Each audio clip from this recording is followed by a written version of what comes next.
Оян Қазақстанды тамашалап отырған ең сұлу, ең әдемі көрерменімізге тағы да пайдалы кеңесіміз бар.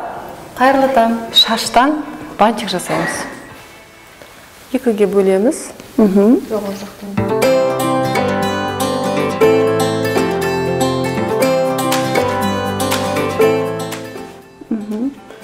Одан кейін ада резинка қажет болады. Сізге берейін.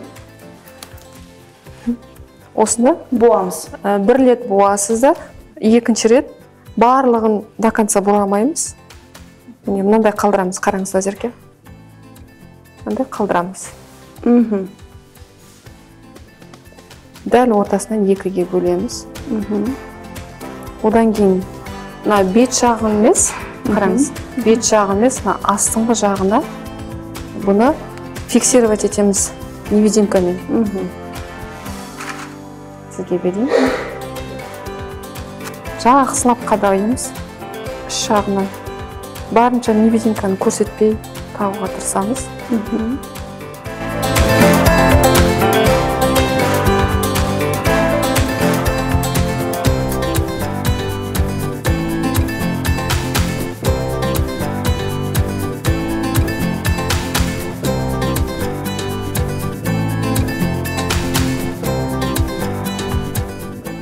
Міне, құрметті көрермен, қалауын тапса қар жанар деген осы.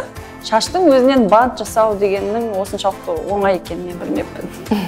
Көп рахмет сізге. Керемет болды. Сізге де рахмет. Керемет болды.